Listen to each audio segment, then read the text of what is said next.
I did have a couple of questions. Sure. And to a little bit of an extent, there'll be a reiteration just for emphasis, I think. There will be no entrances on Twining Bridge. Other than the emergency access that was proposed. Now, I did have a question more specifically about that. Is that an easement or is that an actual emergency exit? Well, it has not been fully designed at this point, but it would be an actual, I think, internal roadway to the development, but it's not designed. So sometimes emergency accesses may be pavers that have grass on them. Sometimes they're roadways that are narrow in length, but are able to handle the weight of the emergency vehicle. So that would have to be designed. Okay, and they would have a chain. They would have a chain or whatever the township would require, so that way it can't be used for access by the residents or anyone else trying to drive through, only emergency vehicles. And there is also the same kind of design on the emergency exit to Durham Road. Correct. Okay, great. Did I see that the buffer area around the property was up to 150 feet?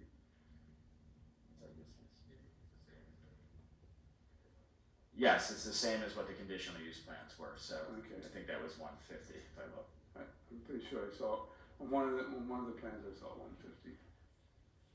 Maybe it was that buffer plan to your left, up on the pedestal, but I'm pretty sure it's 150. And there'll be some, on the elevations that I saw, I also saw some plans for trees to be planted near the trail. Correct. And it would provide some additional buffering. Correct. Or the appearance of additional buffering. Right. Talked to a number of residents about, and you mentioned it, about stormwater management. And it is a concern on Twining Bridge Road. I know you said that it'd be fully engineered, and we certainly had everything verified by the engineers and all the calculations. What is the outcome for stormwater management? Is it not to increase what's already there? Correct. So the stormwater management will result in stormwater runoff being controlled and or reduced to pre-development or better. Yeah. So that's what your regulations have. In fact, I think it's the 2-year, Delta 2-year. So you'd probably have to buy at the minimum, infiltrate or remove the increase in the 2-year storms. So that should make it better. But there's no ability for this project to get approved without making it stay at least neutral or better in terms of runoff. So, and also this site, by clustering it in the further corner, you're allowing additional runoff to go over naturally as it has always done over the area that's going to be undisturbed. So you can collect, concentrate and get it into the waterways where it currently goes and then let the rest continue to do what it does now. That's another concern that I've heard from neighbors, is they're worried about that stream. If it was impacted, and you're taking a lot of the impact away with this new design. That's correct. In fact, if you look at the proposed plan as it stands right now, we're providing a 2.45 acre stormwater management facility in addition to another almost acre stormwater management facility right before you actually even get into the riparian quarter, not the stream itself. Your ordinance also has riparian buffer zones 1 and 2 that prevent you from doing any type of grading, development, or disturbance in those areas. We're adhering to all of them throughout the project and the areas that are located. There's also a small wetland area that's kind of a finger. It's not really connected, but it's close enough. So we've also put in the wetland buffer area as well. So we're maintaining a lot of distance from those natural features so that they won't be impacted. And then we're also reducing that stormwater volume that goes into those areas to prevent erosion from occurring when there's discharge. And I think I had just one more.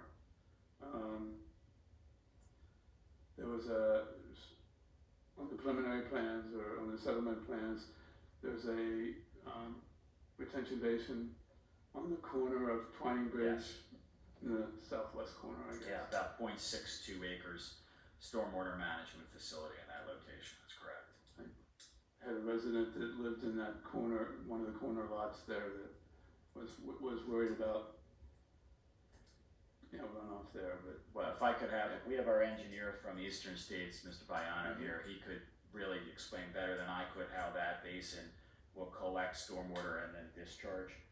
And remember, this is theoretical as it hasn't been fully designed, so it is subject to change, but the concepts would be the same. And we'll meet all the calculations when it's done. Absolutely. So John, if you could just explain briefly the basin down at the corner where the bend is on Twining Bridge Road, how that would be controlled.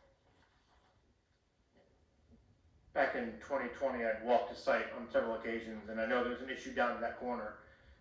And back in the 2020 plan, we didn't have a basin in that corner, so we were trying to, in this evolved situation, put something there to help control it a little bit better. Basins in general collect water, hold it for a detention basin name for a longer time, and release it slower. So yes, we're increasing the amount of runoff immediately leaving the lots, but the basins in general can control that. In this case, we've gotten feedback from the public and from your staff that there is an issue here. Once we get into the calculations and everything we have to satisfy ordinances and speak with your engineer, the intended outcome is to reduce that issue at that corner and find a proper location to discharge. I know there are pipes in that location. We have not studied at this point if they're insufficient yet, and so that would be one thing we'd be looking at also. We don't intend to increase pipe size, but it's always a thing we might have to do. The basin is there to help reduce the flow leaving the site, especially in that corner. And we'll talk about this much more in development. It'll be, I lied, I have one more quick question. Sure. I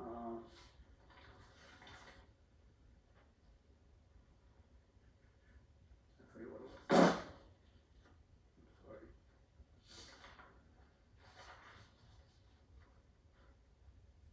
Oh, the ag soils. Yes. There's no longer ag soils on the lot that people are going to be not allowed to touch. That's correct. So the lots will be your typical homeowner lot without these conservation easements. So that way there won't be any enforcement issue. And as I had said earlier, by clustering it all, we're able to take those ag soils that we have to preserve and keep them in the open space, in the undisturbed areas. It'll be just one big, as we showed on the other plan, one big open area that won't be disturbed, developed, or touched. Okay. Thank you. Thank you. Anyone else?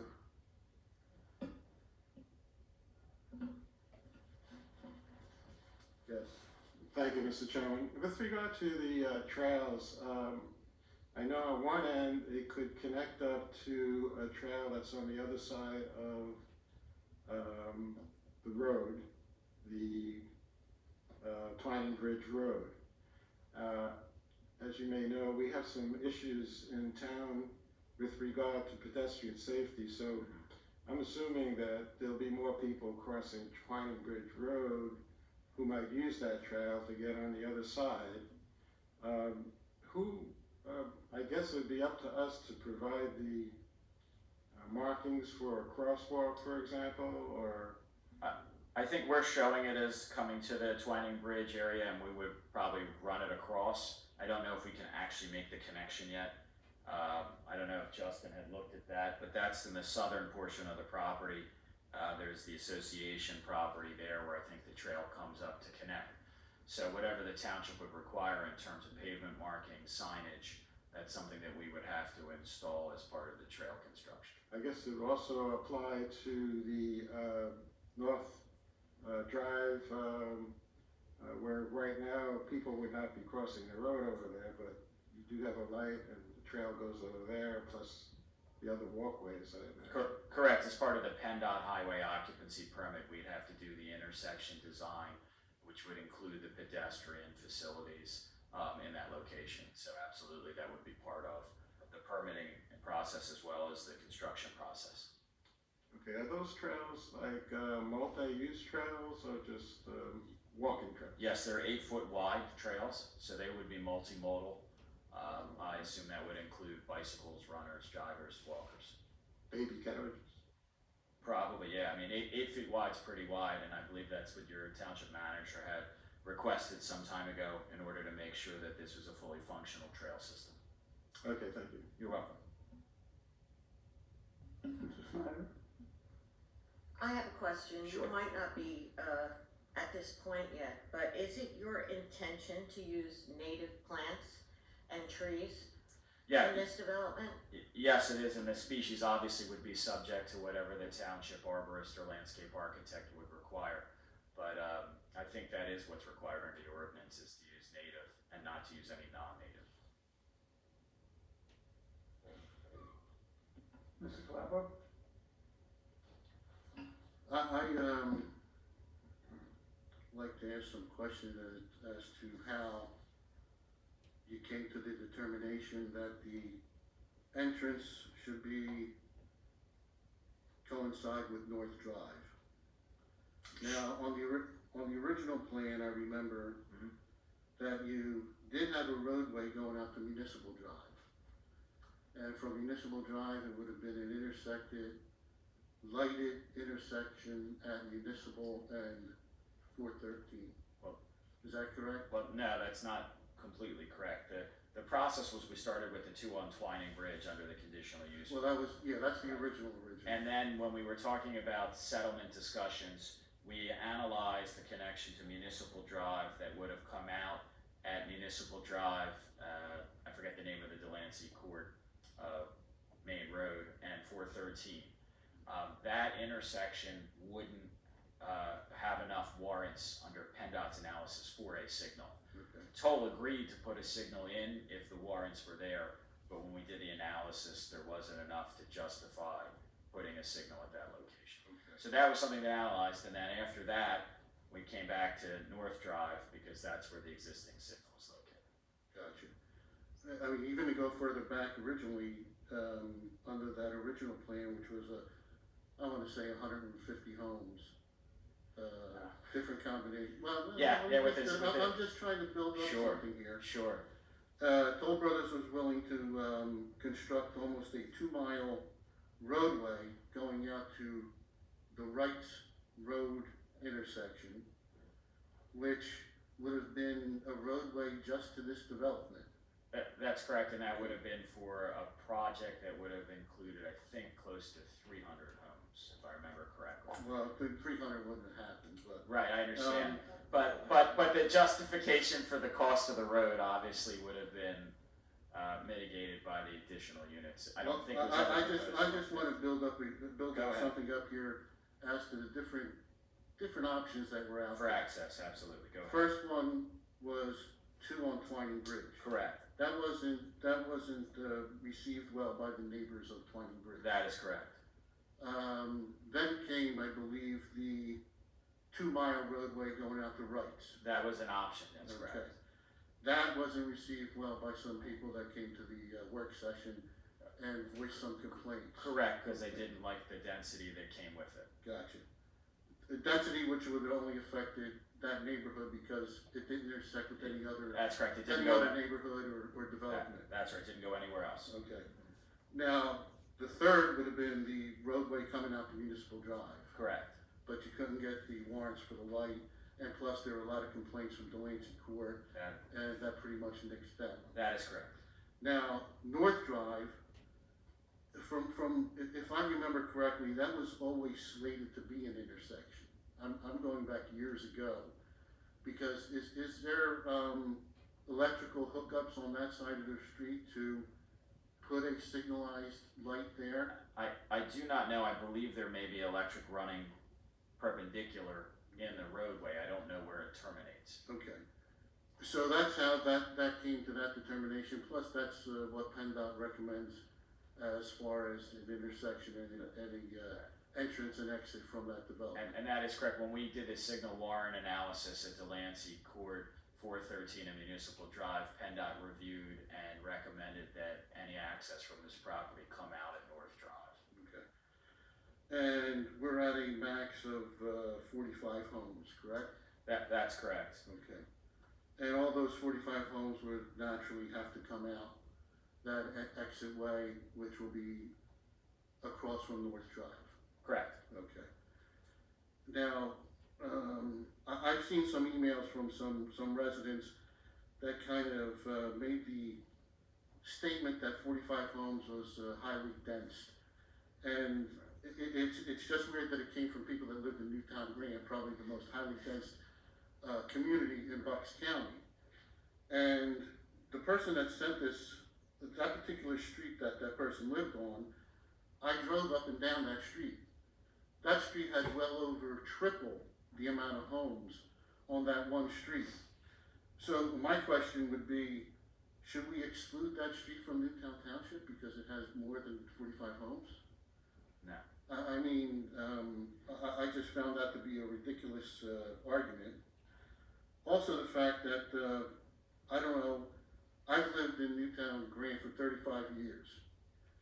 My section alone has 376 homes. Across the street in the other development, 177 homes. I've never had a traffic impact happen at that level. So when I ever hear about traffic and traffic impact, I just have to laugh because I've never seen it happen in what I'll quote a gentleman that comes up here all the time, the biggest and the best. I've never seen any kind of problem. So when people talk about 45 homes are going to affect the density of the township and the traffic impact of the township, it's kind of ridiculous, especially since all of us here on this board live in developments that were once farmland or once something that was owned by a private person. But I guess now that we're here, we don't want anything else. How much, if you can, what would the cost of these homes be? Just ballpark figure. They'll be very high, given the area and. Say and starting the at 700,000 and above. They'll be very. Okay. They'll be very high. Now, if my memory serves me correct, there's something called a real estate transfer tax. That's correct. And it's 1% in Bucks County, correct? Now, of that 1%, the township will get half a percent of that cost. So if it's a $1 million home, we're going to get $1,000. No? 10,000. You're asking a Yeah, lawyer to do math. my math is not that It's good. more than that. Without a calculator, There, I I can't got do it. So $10,000. Okay. Okay, dividing half, that's $5,000 times 45, That's just on the sale. which is a nice chunk. Right. Then I'm going to assume, and believe me, I don't have to build up your case for you. I'm No, sure you but have. But then I'm going to assume that people living in these homes are going to be six-figure yes, income earners, they would have to be. of which, again, the township gets earned income tax from these people. Correct. Which would be a 0.5% on the 1%, and the other half goes to our illustrious school system. Now, we're always up here at budget time trying to figure out how come we're short on money, but this would pretty much put a nice chunk in our pockets as far as income, and now the earned income tax, as opposed to the transfer tax, is every year. And as these people get increases in pay, hopefully, it'll increase the earned income tax. So, I think looking at the big picture, we're not just looking at 45 homes and, supposed density and supposed traffic impact. We're looking at a financial gain to the township. And either we get a financial gain or this board raises taxes every year. So, I mean, I don't know what the determination of this board would be, but let me ask you a question. If it was denied tonight, what would you do? We'd wind up litigating what is currently pending in the Common Pleas Court And that would come back with the same number of homes, but a much more expansive disturbance area, less open space, less preserved ag soils, no trail. You know, go down all the list of all the differences that I talked about, more woodland disturbance, all the conservation management purposes that the settlement plan achieves better than the conditional use plan would be lost. Okay. And where would the access to the development be? They'd be both on Twining Bridge Road, Okay. as was originally proposed. So, what this board tried so hard to alleviate, if this board were to deny this tonight, it would go back to Twining Bridge Road. That's correct. Okay. And there are a couple things I want to add to bolster what you just said. With respect to the traffic impact, we had submitted a traffic impact study with the conditional use application, given that the density is the same, the trip generations remain the same. And what that traffic impact study said was based upon the ITE, the Institute of Traffic Engineers, land use codes for single family homes, was that in the weekday morning peak hour, all you would have was 37 trips, 9 in and 28 out. And on the weekday afternoon peak hour, all you would have is 47 trips, 30 in and 17 out. It's such a very, very small amount of traffic compared to what ordinarily travels on 413 and comes out of the surrounding development. So it bolsters what you say. There's little or no traffic impact coming out of 45 single family homes during the peak hours. The other thing I wanted to add that supports what you were saying, Mr. Calabro, was that the fiscal impact studies that we normally do also take into account the fiscal impacts to the township of maintaining communities like this. It takes the street, the trails, all of those upkeep costs, okay? None of which the township will be bearing here because the roads are gonna be private and the trail system's gonna be private. So while you have those other tax revenue benefits, you don't have all of the negatives that ordinarily impact the township. So again, it is a net positive to the township from a fiscal impact. I guess one more thing, I'm sorry, I just thought of it, is you said 99 acres, which Correct. would be dedicated to the township. Mm-hmm. Now, again, I'm just gonna assume that maybe an acre of land in Newtown Township goes for $100,000? Or more.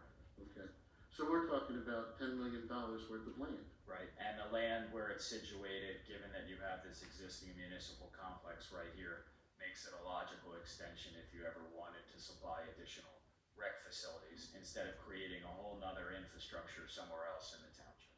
Okay. So unless the board comes up with $10 million, we would never be able to buy 99 acres. That's correct.